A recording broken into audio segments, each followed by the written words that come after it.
It's time now to sample Kawasaki's answer to the current bigger is better cruiser wars, a 2000cc V-twin beast named after the Roman god of fire, the Vulcan 2000. At the heart of this fire-breathing wagon is the biggest factory V-twin currently available on the market. Just one look and you'll see that everything about this bike is big. For instance, the liquid-cooled, fuel-injected 52-degree V-twin is bolted to a steel backbone frame sporting a beefy 49mm fork.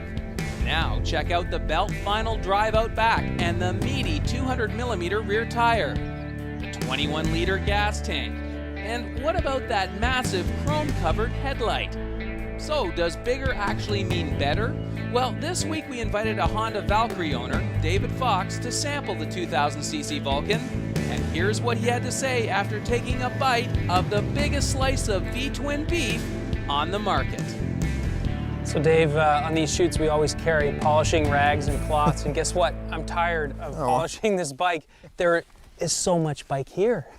This is huge. It takes a lot of rag to polish this girl. Yeah. It's a beautiful bike. It is a monster. There's no other way to describe it. When I first walked up to this bike and saw it for the first time, I was uncomfortable and nervous. I thought, me, little 5'6" me, riding this bike. Yeah. And by the time I got down the highway, about a kilometer or two, it just felt so comfortable.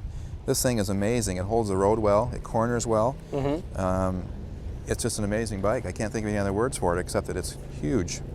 Well, everyone that has seen it, touched it, come near it today has had the same comment, right? It's massive. It is. And I guess I want to emphasize the fact that even though it is massive, and even though I am not the biggest guy around, I felt really comfortable on it. In fact, I was not intimidated once I got on the bike. Right. I've had to turn it around a few times today, and like I said, it corners well.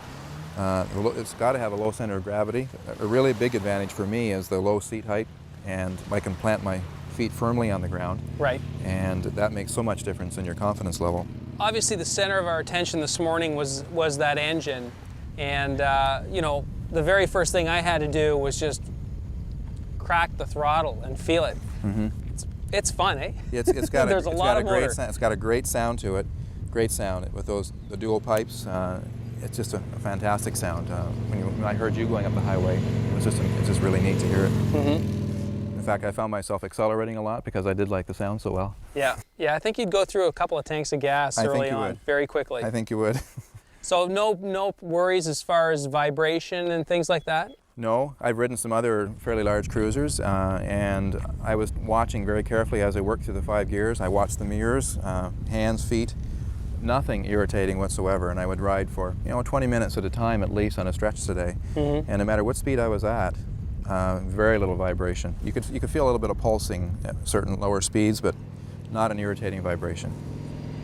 For me, I know I got a little nervous looking at the bike when you're talking about something pushing close to 800 pounds with a full tank of gas. I got worried about how it would stop. How did you find the brakes? Good stopping power. Again, there were times we came to corners or had to do some turnarounds, and there was lots of stopping power there. I felt quite comfortable and confident. What about the way it shifted, the transmission, the clutch? It has the heel-toe shifter, which I'm not used to. My bike doesn't have it, but I like the heel-toe shifter once I get used to it. And of course the floorboards make it even more comfortable. Being short-legged, I still found I was comfortable. There have been some other cruisers that have a slightly forward foot peg that I had a bit more of a stretch, but I found this was fairly comfortable. Yep. Shifted very easily, and not too much trouble finding neutral either. As you know, sometimes with certain bikes you have to fiddle around a bit to find the neutral, but not difficult there either. What about the riding position itself? These bars are very wide. You're kind of hanging out there a little bit. What did you think of the riding position?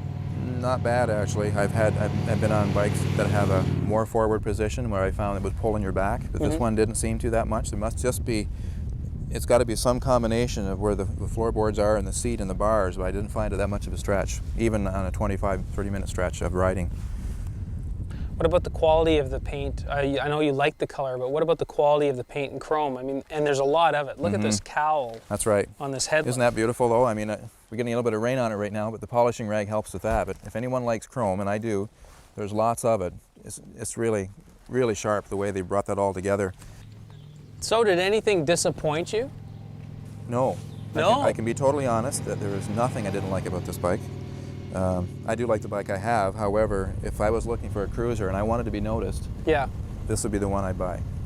It's a real eye catcher. Who are you going to recommend this one to?